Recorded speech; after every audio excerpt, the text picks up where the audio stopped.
Hello दोस्तों, आकाश Bhardwaj maths के YouTube channel में आप सभी का बहुत बहुत स्वागत है। दोस्तों, हम लोग जो है मैथ का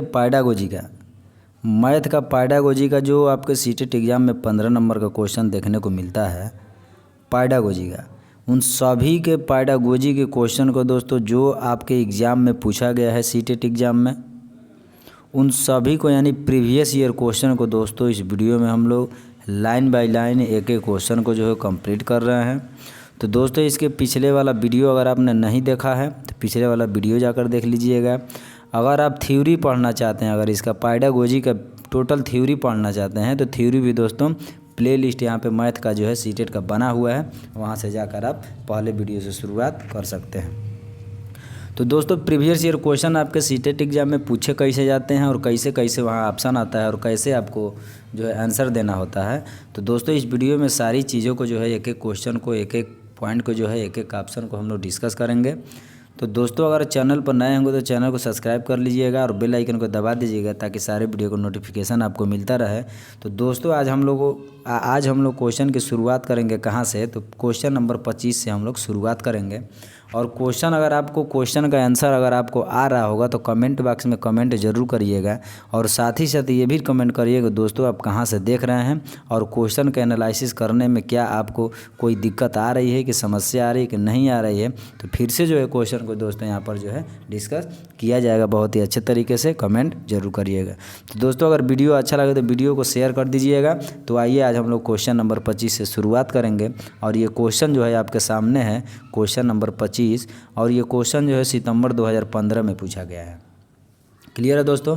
आइए देखते हैं क्वेश्चन नंबर 25 कह रहा है, गणित की कक्षा में संप्रेक्षण का उल्लेख किस क्षमता का विकास करना है। गणित की कक्षा में संप्रेक्षण का उल्लेख किस क्षमता का विकास करना है।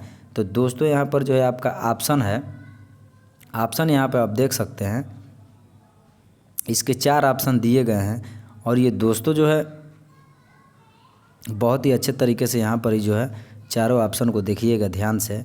यहाँ पर जो ऑप्शन आपका ए दिया गया है, क्या दिया गया है कि दंड आरेख बार ग्राफ को देखकर आंकड़ों का अर्थ लगाना। ऑप्शन बी दिया गया है कक्षा में पूछे गए प्रश्नों का तुरंत उत्तर देना। ऑप्शन सी है गणित की समस्याओं पर दूसरों के विचारों का खंडन करना। ऑप्शन डी है दोस्तों गणितीय विचार को सुव्यवस्थित, संचित और स्पष्ट करना। तो इसका आंसर जो है अगर आप लोगों को आ रहा होगा तो कमेंट बॉक्स में कमेंट करेंगे। तो दोस्तों, आपका जो आंसर यहाँ पे होने वाला है, आपका राइट आंसर क्या हो जाएगा, तो ऑप्शन डी हो जाएगा। ऑप्शन डी के साथ जाएंगे। क्योंकि दोस्तों गणितीय विचार को सुव्यवस्थित, संचित और स्पष्ट करना ही क्या है, इसका उद्देश्य है। अब हम लोग चलते हैं क्वेश्चन नंबर 26 की तरफ। क्वेश्चन नंबर 26 का आता है, ध्यान दीजिएगा, क्वेश्चन नंबर 26 का आता है कि राष्ट्रीय पाठ्यचर्चा रूपरेखा 2005 सिफारिश करती है कि प्राथमिक स्तर पर गणित की शिक्षा का केंद्र होना चाहिए। और ये जो है क्वेश्चन आपको जनवरी 2021 में, जुलाई 2019 में और सितंबर 2015 में, यानी 3 बार यह क्वेश्चन जो है पूछा जा चुका है। इसलिए इस क्वेश्चन का आंसर जो है सोच समझ कर करिएगा। तो ऑप्शन आपके सामने है, उच्चतर गणित के लिए तैयारी, गणित के अमूर्त विचार जानना, कक्षा में की गई पढ़ाई को विद्यार्थियों की दैनिक जिंदगी से जोड़ने में सहायता करना, विद्यार्थियों को गणित की शिक्षा में अंतर्राष्ट्रीय मापदंड अर्जित करने में सहायता करना। तो यहाँ जो है अगर आपको इस क्वेश्चन का आंसर आ रहा होगा तो कमेंट बॉक्स में कमेंट करिएगा। तो दोस्तों, यहाँ पर जो है आपका राइट आंसर होने वाला है क्या, ऑप्शन नंबर सी के साथ जाएंगे। क्योंकि दोस्तों राष्ट्रीय पाठ्यचर्चा रूपरेखा 2005 की एनसीएफ 2005 जो है सिफारिश यही करती है कि प्राथमिक स्तर पर गणित की शिक्षा जो है, शिक्षा का केंद्र क्या होना चाहिए, तो कक्षा में की गई पढ़ाई को विद्यार्थियों की दैनिक जिंदगी से जोड़ने में सहायता करना ही एनसीएफ 2005 जो है इसकी सिफारिश करती है। चलिए अब हम लोग बढ़ेंगे अगले क्वेश्चन की तरफ। अगला क्वेश्चन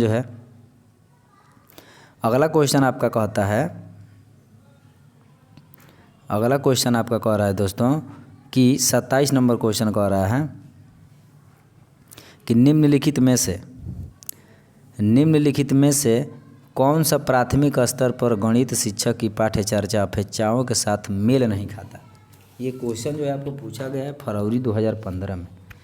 यानी कि ये बताना है आपको कि निम्नलिखित में से कौन सा प्राथमिक स्तर पर गणित शिक्षण की पाठ्य चर्चा अपेक्षाओं के साथ मेल नहीं खाता है। ऑप्शन आपके सामने है। मानक परिकरण प्रणाली में संख्या संबंधी संक्रियाओं करने में भाषा और प्रतीक चिन्हों का विकास करना। ऑप्शन भी है भिन्न को पूर्ण के अंश के रूप में प्रदर्शित करना तथा सरल भिन्नों को व्यवस्थित करना। ऑप्शन सी है वर्गीकृत आंकड़ों के निरूपण का विश्लेषण करना तथा निष्कर्ष निकालना। ऑप्शन डी है दैनिक जीवन की तार्किक कार्य प्रणाली तथा गणितीय सोच के बीच संयोजन का विकास करना। तो आंसर आपको आएगा तो कमेंट बॉक्स में कमेंट करिएगा। तो यहाँ पर आपका 27 नंबर का आंसर जो आपका होने वाला है ऑप्शन नंबर सी हो जाएगा। क्योंकि दोस्तों प्राथमिक स्तर पर गणित शिक्षण की पाठ्य चर्चा की अपेक्षाओं के साथ मेल क्या नहीं खाता है, तो वर्गीकृत आंकड़ों के निरूपण का विश्लेषण करना तथा निष्कर्ष निकालना, ये जो है आपका जो है मेल नहीं खाता है। आइए अब हम लोग बढ़ेंगे क्वेश्चन नंबर 28 की तरफ। क्वेश्चन नंबर 28 कह रहा है, क्वेश्चन नंबर 28 ये कहता है कि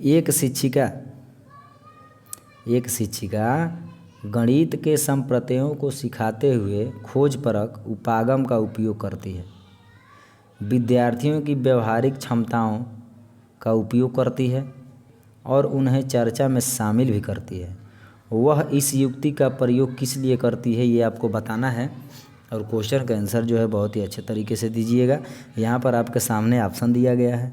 गणित शिक्षण के संकीर्ण उद्देश्य की प्राप्ति के लिए, गणित शिक्षण के उच्चतर उद्देश्य की प्राप्ति के लिए, विद्यार्थियों में व्यवहारिक क्षमताओं के विकास के लिए, एक निश्चित प्रकार की खोज सोच व तार्किक विकसित करने के लिए। तो आप जो है आंसर आपका यहाँ जो है आपका क्वेश्चन नंबर 28 का जो आंसर होने वाला है ऑप्शन डी हो जाएगा।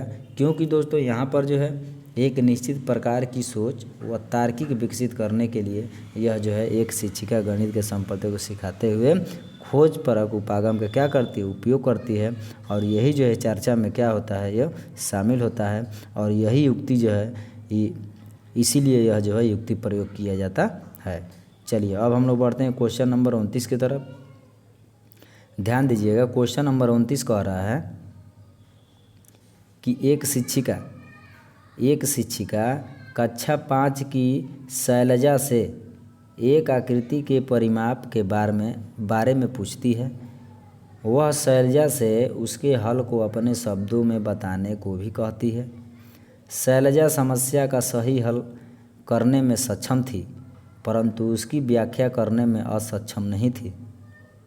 यह शैलजा की निम्न विशेषता प्रदर्शित करता है। और क्वेश्चन को हम एक बार फिर से पढ़ना चाहेंगे कि शैलजा जो है यहाँ पे अब देख एक शिक्षिका कक्षा 5 की शैलजा से एक आकृति के परिमाप के बारे में पूछती है। वह शैलजा से उसके हल को अपने शब्दों में बताने को भी कहती है।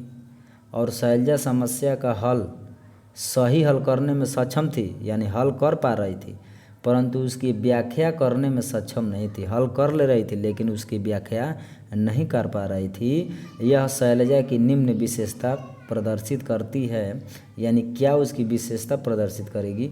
ऑप्शन आपके सामने है, ऑप्शन यहाँ पे देख सकते हैं। ऑप्शन है क्या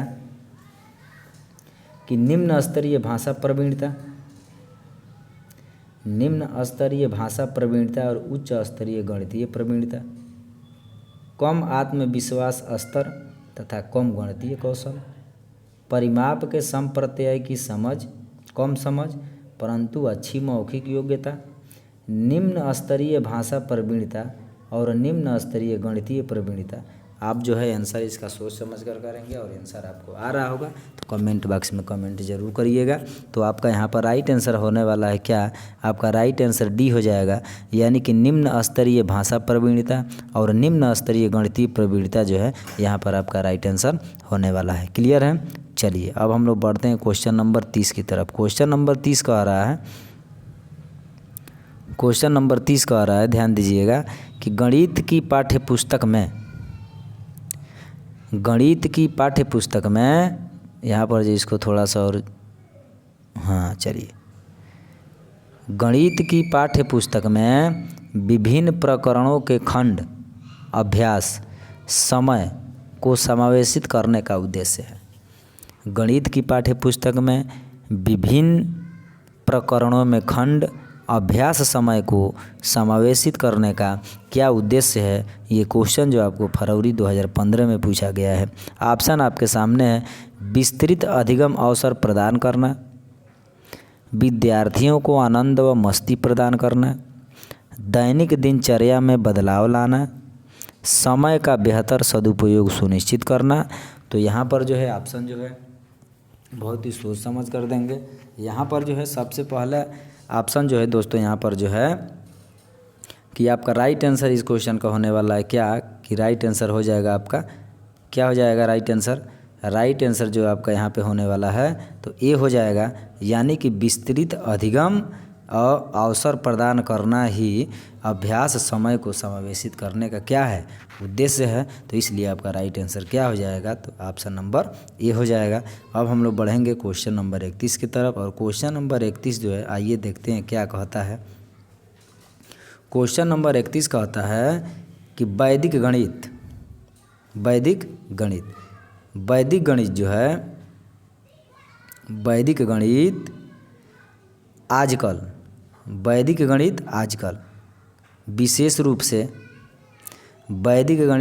विशेष रूप से प्राथमिक विद्यालय के बच्चों में बहुत लोकप्रिय होता जा रहा है।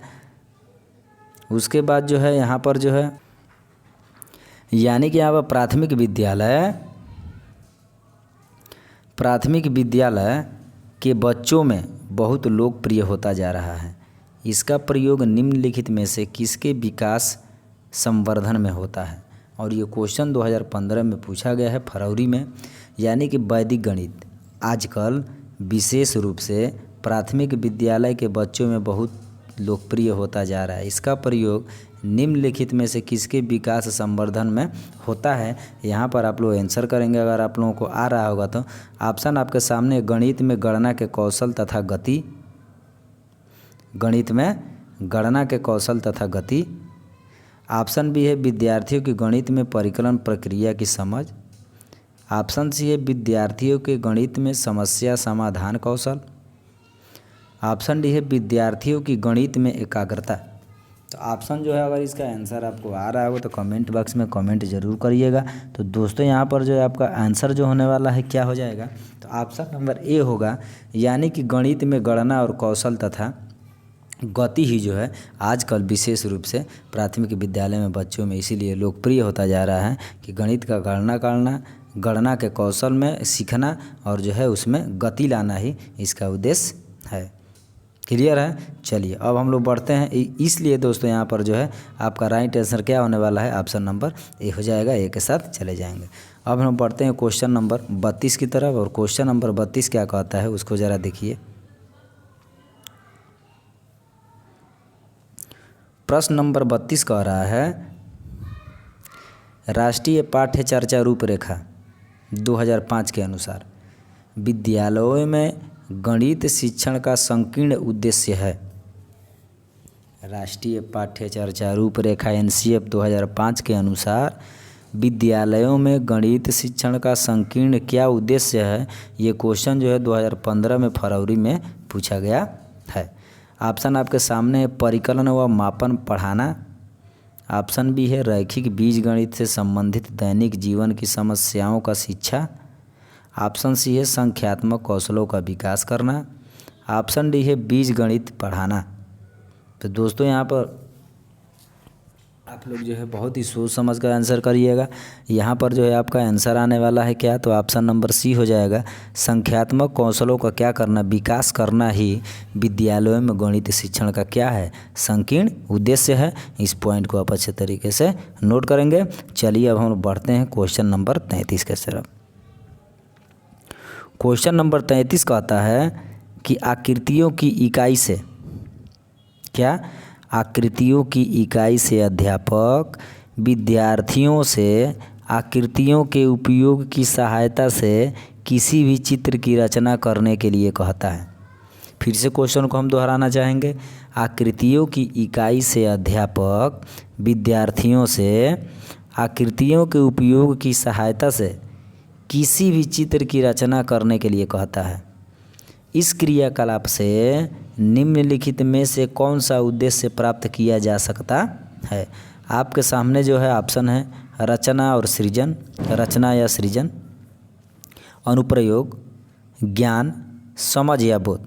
तो दोस्तों यहाँ पर जो है आपका जो है क्वेश्चन नंबर 33 का जो है आंसर होने वाला है, क्या हो जाएगा, तो ऑप्शन ए हो जाएगा।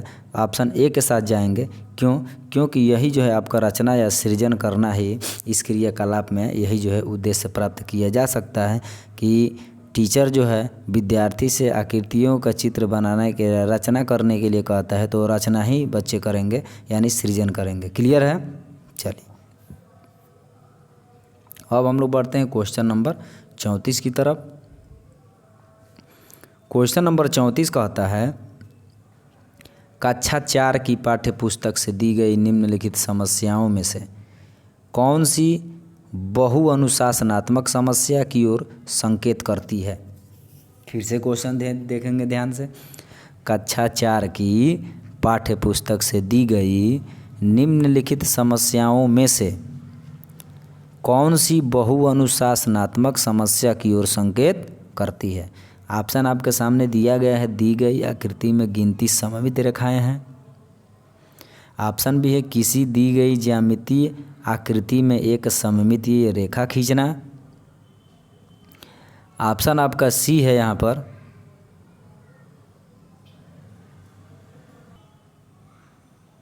ऑप्शन सी आपका यहाँ पर देख सकते हैं दिया गया है, भारत के झंडे का आरेख बनाइए और झंडे में सममित रेखाओं की संख्या की पहचान कीजिए। ऑप्शन डी है दी गई आकृतियों की दर्पण यानी छवि यानी प्रतिबिंब का आरेख बनाइए। तो दोस्तों यहाँ पर जो है इस क्वेश्चन का राइट आंसर जो होने वाला है, क्या होने वाला है, तो ऑप्शन सी हो जाएगा। ऑप्शन सी के साथ जाएंगे। क्योंकि दोस्तों यहीं पर जो है भारत के झंडे का आरेख बनाना है और झंडे में सममित रेखाओं की क्या करना है, संख्या की पहचान करना है। इसलिए जो है यहाँ पर आपका राइट आंसर क्या होने वाला है, तो राइट आंसर सी हो जाएगा। अब हम लोग बढ़ेंगे अगले क्वेश्चन की तरफ, क्वेश्चन नंबर 35 की तरफ। क्वेश्चन नंबर 35 को ज़रा ध्यान दीजिएगा बहुत ही अच्छे तरीके से। कहा गया है कि निम्न ग्रिड वर्गाकार कागज पर खींचा गया है। निम्न ग्रिड वर्गाकार कागज पर खींचा गया है। यहाँ पे आप देख सकते हैं, यहाँ पर जो है यहाँ पर दिया गया है वंश। ओ का मतलब यहाँ पे ध्यान दीजिएगा ये वंश है, टी का मतलब ये टेंस है, एच का मतलब जो है 100 है और टी एच का मतलब 1000 है। यानी कि ध्यान दीजिए ओ का मतलब क्या हो जाएगा, वंश हो जाएगा यानी इकाई स्थान, और टी का मतलब टेंस हो जाएगा यानी दहाई स्थान, और एच का मतलब आपका क्या हो जाएगा 100 यानी कि सैकड़ा का स्थान, और टी एच का मतलब दोस्तों हो जाएगा 1000 यानी कि 1000 का यानी हजारवां स्थान। क्लियर है। इस पॉइंट को आप अच्छे तरीके से समझेंगे। और यहाँ पर भी दिया गया है, यानी कि ये जितने बिंदु आपके दिए गए हैं ये सारे जो हैं वंश पे हैं, और यहाँ पर जो दूसरे फिगर में जो दिया गया है ये टेंस पॉइंट पे है। क्लियर है। इस पॉइंट को आप अच्छे तरीके से देख लीजिए। और अब हम लोग बढ़ेंगे आगे की तरफ, क्वेश्चन की तरफ। तो क्वेश्चन कह रहा है यह निरूपण किसकी ओर संकेत करता है। यह निरूपण जो है किसकी ओर संकेत करता है। आपके सामने ऑप्शन दिया गया है, देख सकते हैं। ऑप्शन है दहाई और इकाई की तुल्यता, गणितीय खेल, गिनतारा, अबेकस पर संख्याओं की स्थिति, स्थानीय मान की अवधारणा।